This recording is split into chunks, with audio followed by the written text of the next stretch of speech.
तो हेलो दोस्तों, मेरा नाम है अथर्व अग्रवाल और आज का वीडियो स्पेसिफिकली उन लोगों के लिए जो लोग मुझे मैसेज करते हैं कि बायोलॉजी में, इनऑर्गेनिक केमिस्ट्री में, ऑर्गेनिक केमिस्ट्री में उनको मेमोरी जो है वो कहीं ना कहीं साथ नहीं दे रही। उनको ऐसा लगता है कि उनकी मेमोरी कहीं ना कहीं उनका साथ नहीं दे रही और उनको मेमोराइज नहीं हो रही चीजें। ठीक है, तो ये बता दूं मैं आपको कि ये तो प्रॉब्लम सबका होती है कि मेमोरी जो है आपकी तुरंत से स्ट्रांग नहीं होगी। क्या क्या हम कर सकते हैं कि आपके जो आप जो ही पढ़ रहे हो कि आप 2 से 3 बार में पढ़ के आप सब कुछ अपने माइंड के अंदर डाल दो। क्या क्या हम चीजें उसके लिए कर सकते हैं वो हम लोग इस वीडियो में डिस्कस करने वाले हैं।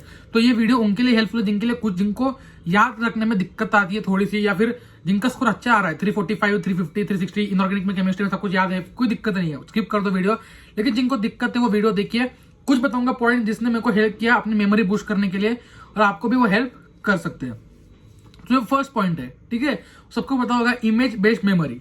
इमेज बेस्ड मेमोरी में क्या होता है कि आप इमेजेस देखते हो, ठीक है, इमेजेस देख के आप उसको याद करने की कोशिश करते हो। जैसे कि फॉर एग्जांपल कोई लाइफ साइकिल हो गया, ठीक है, कोई लाइफ साइकिल ऑफ ब्रायोफाइट। मैंने एक बार इमेज देख ली, समझ के ले ली, अब मैं उसको 1-2 बार और देख लिया, अब मेरे वो दिमाग में घुस चुकी है। अब उसकी जो थ्योरी है, जो 2 पैराग्राफ की थ्योरी होगी, उसको देखने की जरूरत नहीं है, मेरे को समझ में आ गई पूरी साइकिल। ठीक है, अब जैसे हो गया फ्लो चार्ट, कोई फ्लो चार्ट दिया हुआ है कि ये हो रहा है डायग्राम के फॉर्म में, मैंने उसको एक बार समझ लिया, फिर मेरे को उसको याद करने की जरूरत नहीं है थ्योरी को। थ्योरी से ऑलमोस्ट आप समझ लीजिए कि ट्वाइस टू थ्राइस आपका याद रहती है आपकी डायग्राम्स, ठीक है, क्योंकि डायग्राम्स आपको तुरंत से याद हो जाएंगे। तो जो भी जितना भी दिया हुआ डायग्राम, फॉर एग्जांपल ग्लाइकोलिसिस है, उसमें आप जो है डायग्राम अगर पढ़ रहे हो तो आपको इजीली याद हो जाएगा, बजाय आप थ्योरी को रट रहे हो। थ्योरी रटना प्रैक्टिकली आपका इम्पॉसिबल है, हर एक लाइन रटना एनसीईआरटी का प्रैक्टिकली इम्पॉसिबल है, रटना पॉसिबल नहीं है, हर लाइन एनसीईआरटी का समझ के प्रैक्टिस करना पॉसिबल है। ठीक, फर्स्ट पॉइंट सबको क्लियर। ट्राई करना कि अगर कुछ समझ में ना आए, कोई चीज समझ ना आए, यूट्यूब पे सर्च करो, उसके इमेजेस एनिमेशंस देखो, उसके कोई भी चीज देखो। अभी फॉर एग्जांपल मुझे कोई टॉपिक है, मेरे पास कोई हमारा टॉपिक है, मुझे को समझ में नहीं आ रहा, तो मैं करता हूँ, मैं उसका एटलीस्ट अगर मुझे को समझ में नहीं आ रहा तो मैं यूट्यूब पर सर्च करता हूँ, ठीक है, उसका डायग्राम देख लेता हूँ, क्या डायग्राम था, वो डायग्राम देख के मैं दिमाग में फिट कर लेता हूँ कि डायग्राम ये है, तो अब मैं आंसर लिख दूंगा उसके ऊपर। ठीक है, आप एटलीस्ट इतना कीजिए। सेकेंड चीज आपको करनी है वो करनी keyword based approach, keyword method. इसमें क्या होता है, आप सिर्फ कीवर्ड पे फोकस कीजिए, सिर्फ कीवर्ड पे फोकस कीजिए, बाकी जितना भी थ्योरी है उसको निगलेक्ट कर लीजिए, अपने हिसाब से थ्योरी बनाइएगा। ठीक है, तो क्या करना है, समझो फॉर एग्जांपल मेरे पास कोई बड़ा पैराग्राफ है, जैसे कि अब मैं क्या एग्जांपल लूं, एग्जांपल ले रहा हूं मैं नर्व इंपल्स कंडक्शन का, इतना बड़ा है थ्योरी उसका पूरा। अब उसको मैं अगर लाइन बाय लाइन याद करूं तो मेरे को याद कभी नहीं होगा वो। ठीक है, अब मैं क्या करूंगा, अब मैं सिर्फ कीवर्ड लिखूंगा। ठीक है, फर्स्ट पॉइंट लिखा रेस्टिंग फेस, इतना होता है इसका potential. Second phase depolarisation, third phase repolarisation, क्या क्या हो रहा है 2-3 वर्ड में लिख दिया। इतने से पैराग्राफ में 10-15 वर्डों में मैंने पूरा का पूरा उसको समराइज कर दिया। इसको कहते हैं कीवर्ड अप्रोच। कीवर्ड अप्रोच में क्या होता है कि आप उसको कीवर्ड के फॉर्म में कन्वर्ट कर रहे हो और फिर उस कीवर्ड को अपने दिमाग में फिट रख रहे हो, काफी होता है ना, बाकी जितने भी क्वेश्चन आएंगे उसके आसपास के आप कर लोगे। ठीक है, ये होता है सेकेंड चीज।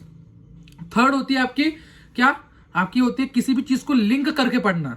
ये सबसे इंपॉर्टेंट अप्रोच है अगर आप नीट की एग्जाम दे रहे हो।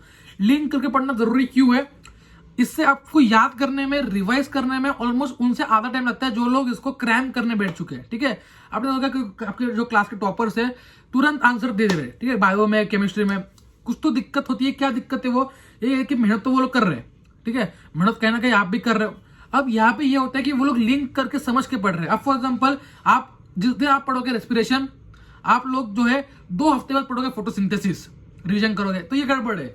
अगर आप उठा रहे हो प्लांट फिजियोलॉजी, अगर आपने जब भी रिवाइज करता था, मैं रिवाइज करता था, पहले पढ़ लिया ग्लाइकोलाइसिस, फिर पढ़ लिया आपका क्रेब्स साइकिल, उसके बीच में लिंक रिएक्शन, फिर आपका ईटीएस, फिर आपका वहां पे जो भी दिया है, ठीक है, फॉर एग्जाम्पल जो ग्लूकोज बना, ये मैंने लिंक कर दिया आपके कैल्विन साइकिल से। लाइट रिएक्शन दोनों पढ़ लिया, ठीक है, लाइट रिएक्शन आपके साइक्लिक नॉन साइक्लिक पढ़ लिया, डार्क में गया कैल्विन पढ़ लिया, लिंक कर दिया सब कुछ, एक बाजू में फोटो रेस्पिरेशन पढ़ लिया। और मैं क्या करता था, पेज लेता, पेज, ठीक है, पेज पे हाथ से मैं अब लिख रहा हूं, ठीक है, कैल्विन में ये बना, पूरा मैंने 2 चैप्टर्स अपने हाथों से सारे स्टेप्स जितने भी मेरे को याद आ रहे एक बार मैंने लिख लिए रैंडम में। देखो कभी भी फैशनाइज नोट बनाना, नोट्स एकदम आपके नॉर्मल होने चाहिए, एक आदमी से इतने सुंदर नोट्स मत बनाओ। ठीक है, ऐसे लिख लिया, वैसे चार्ट के फॉर्म में पेपर लिया, फाड़ लिया। ठीक है, कल वापस बैठा, दोनों प्रोसेस लिख लिए वापस, सारे प्रोसेस ग्लाइकोलिसिस, क्रेब, फिर ये ईटीएस, फिर ये हुआ। ठीक है, उसके पहले आपका कैल्विन में फोटोसिंथेसिस में ये था, लिख लिया, रिवाइज कर लिया।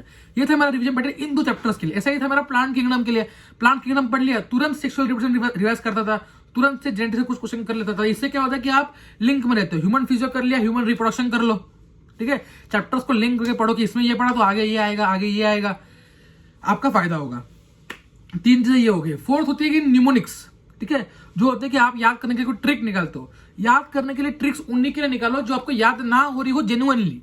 जैसे कि फॉर एग्जांपल आप क्या करते हो, मैं देख रहा हूँ जितने आजकल मेरे को ट्रिक्स का ये मिल रहा है कि बहुत स्टूडेंट्स फर्स्ट टाइम में मतलब क्वेश्चन पढ़ रहे हो, थ्योरी पढ़ रहे हैं, आज के वाले चैप्टर उन्होंने उठाया नहीं है, फर्स्ट चैप्टर खोलते हैं और न्यूमोनिक्स बना देते हैं, ट्रिक्स बनाते हैं, एनिमल किंगडम के ट्रिक्स बना लिए, ये कर लिए। ये करना सरासर गलत है और ये आपको बहुत ज्यादा नुकसान देंगे, क्योंकि अगर आप इतने ट्रिक्स बना लोगे तो आपका गड़बड़ ये होगा कि आप फाइनल एग्जाम में ट्रिक्स ही याद नहीं कर पाओगे। बता रहा हूं मैं, सच एक्सपीरियंस से बता रहा हूं। तो आप क्या करना है, आपको चैप्टर्स को पढ़िए। आपका फॉर एग्जाम्पल चैप्टर हो गया एनिमल किंगडम, एक बार पढ़ा, पता है मुझे याद नहीं होगा, 25% याद होगा, सेकंड टाइम पढ़ो, थर्ड टाइम पढ़ो, फोर्थ टाइम पढ़ो, फिफ्थ टाइम पढ़ो। और ये करना है कब, ये करना है 15 डेज के गैप में। फर्स्ट टाइम पढ़ने के लिए 8 घंटा दो, 6 घंटा दो, सेकंड टाइम के लिए 2-3 घंटा दो, थर्ड टाइम के लिए 1 घंटा दो रिविजन करिए, फोर्थ टाइम के लिए आधा 1 घंटा दो, ठीक है, फिफ्थ टाइम के लिए आधा 1 घंटा दो, कोई दिक्कत नहीं है, ठीक है।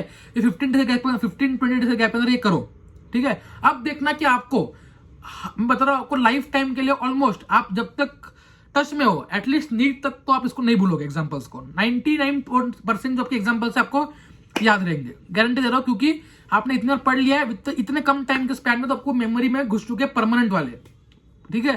तो आपको क्या करना है, अब आपको अगर याद नहीं आ रहा, अभी याद नहीं आ रहा 1% चांस में, तो आप क्या करना है, अब बनाओगे आप न्यूमोनिक्स, ठीक है, आप बनाओगे आप न्यूमोनिक्स। अब फॉर एग्जाम्पल जैसे कि मेरे को अपने क्रेनियल नर्व्स है, पहले याद नहीं हो रहे थे, ठीक है, मैंने पहले ट्रिक्स नहीं याद की, मैंने पहले क्रेनियल नर्व्स का नाम याद करने ट्राई किया, लिख के, लेकिन 2-3 बार के बाद मेरे को याद नहीं हुआ, तो मैंने फिर ट्रिक बना ली, क्योंकि वैसे भी आते नहीं है वो, लेकिन मैंने ट्रिक बना ली।